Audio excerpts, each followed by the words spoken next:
Since the tragic events of October 7th, we've witnessed a remarkable resurgence of Jews reconnecting with their Jewish identity. Often, this renewed connection is channeled into advocacy for the state of Israel and fighting anti-Semitism.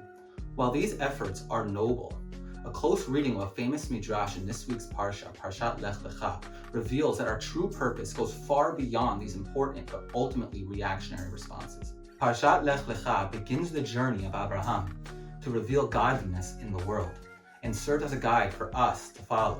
As the Talmud says, Ma'aseh avot siman lebanim. The actions of the fathers are a sign to the children. This concept implies the stories of the patriarchs and the matriarchs are more than historical accounts. They are archetypes.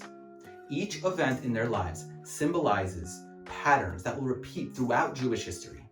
Their experiences leave an impact on the collective psyche of the Jewish people, shaping the identity and destiny of Israel for generations to come. What happened to them is representative of what will continue to happen to the nation of Israel at large, offering guidance and insight into our own journey and mission.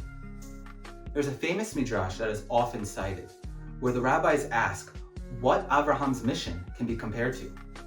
They compare it to him seeing Bira Achat Doleket, which is often translated as a city or a palace on fire. Abraham wondered, is it possible that this palace has no owner? The owner of the palace looked out and said, I am the owner. So Abraham, our father, asked, is it possible that the world lacks a ruler? God looked out and said to him, I am the ruler, the sovereign of the universe. This is the classic argument of design, that a design must have a designer, that a creation must have a creator. But there's a deeper meaning here. While the text can be translated as a palace on fire, it can also be translated as the palace is lit. These two translations serve as two paths to fostering Jewish identity and fulfilling our purpose as a light upon the nations. The palace is on fire approach ceaselessly points out all the darkness and decay in the world, the hatred, the violence, and the anti-Semitism that is unfortunately permeating our society. This approach is already prevalent and well served on social media. But was this truly Abraham's mission? No, it wasn't. His mission was better encapsulated by the palace is lit approach. Abraham's role was to guide people through a reality that seems mundane and where God is hidden, so hidden that many deny his existence. In this world where everything may seem as though it's burning, Abraham taught that there is actually an infinite light underlying everything, waiting to be revealed. And that's our mission. While there's virtue in combating anti-Semitism and supporting Israel through traditional Hasbara efforts that garner a lot of clicks and a lot of attention, this reactive cycle often keeps us on the defensive. It feeds into the narratives painted by our enemies and keeps us fighting against misconceptions rather than promoting what we really stand for. In this space, we are not truly advocating for anything beyond our own survival, which aligns us with any other people fighting for their own survival.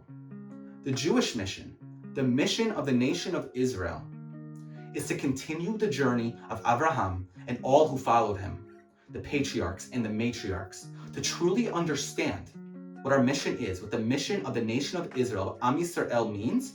We must look at the source of the word Israel, which is Israel. Israel is an acronym representing all the patriarchs and all the matriarchs. Yud is for Yitzchak and Yaakov. Sin is for Sarah. Resh is for Rivka and Rachel.